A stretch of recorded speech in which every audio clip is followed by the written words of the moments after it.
Hello everyone, কেমন আছেন সবাই? আরও একটা নতুন ভিডিওতে সবাইকে স্বাগত জানাই।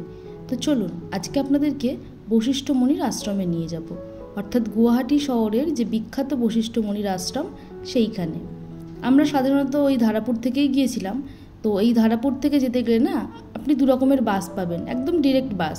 একটা হচ্ছে এসি বাস আর একটা নন এসি বাস।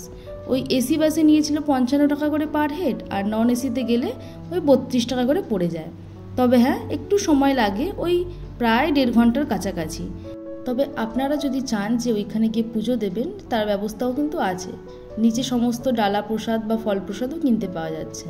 কিন্তু আমি বলবো যে আপনারা যারা চাইছেন ওখানে গিয়ে পুজো দিতে, তারা চেষ্টা করবেন বাড়ি থেকে কিছু কিনে নিয়ে গিয়ে পুজো দেওয়ার জন্য, কারণ ওইখানে জিনিসের বড্ড দাম আর গায়েও লাগে। আর যেখানে আছে আমাদের বজরংবলী, সেইখানে ওনার সাঙ্গপাঙ্গরা থাকবে না এটা কিন্তু হতে পারে না। তাই গিয়ে দেখলাম চারিদিকে ওনার সমস্ত অনুচররা ঘুরে বেড়াচ্ছে, বেশ ভালোও লাগছিল।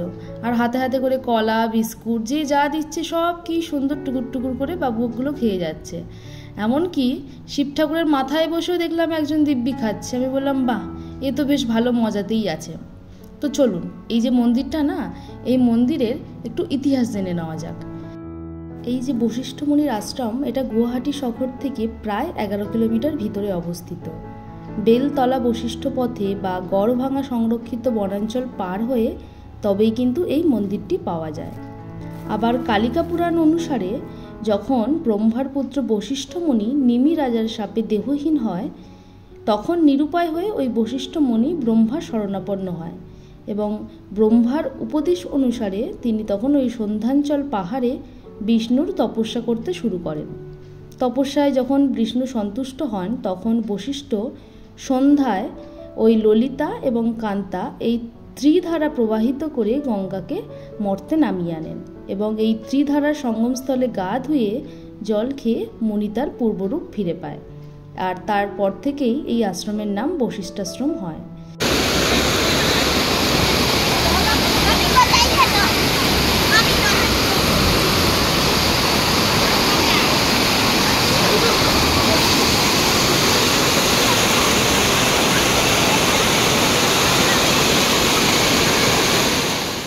আবার এটাও শুনতে পাওয়া যায় যে আহোম রাজা রাজেশ্বর সিংহ এই স্থানে 1751 সালে একটি শিব মন্দির নির্মাণ করেন এবং এই আশ্রমে প্রায় 835 বিঘা জমি দান করেন।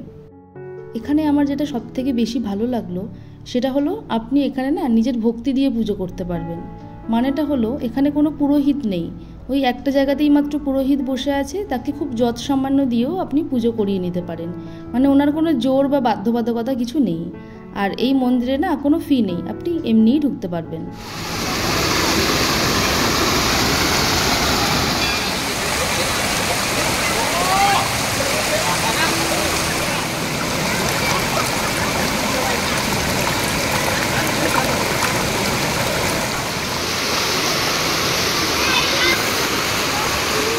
আর ওই ত্রিধারার জল এত ঠান্ডা ছিল, মানে এই গরমের সময় তো মানে বুঝতে পারছেন, একটুখানি পা দিয়ে বসে থাকা মানে একদম শান্তি। তবে প্রচুর মানুষ আসছেন যারা একদম রীতিমতন আধা ঘন্টা 1 ঘন্টা ধরে তো মানে শুয়েই পড়ে আছেন জলের ভিতরে। তারা স্নান সেরে ঠাকুরকে ডেকে পুজো করে তারপরে ফিরছেন। অনেকে আবার এমনি শুধুই স্নান করতে আসছে। আর এই মন্দিরটা হচ্ছে গণেশজির মন্দির। এইখানে ওই দেখছেন যে পাথরের মধ্যে গণেশজিকে খুব সুন্দর করে খোদাই করে রাখা আছে।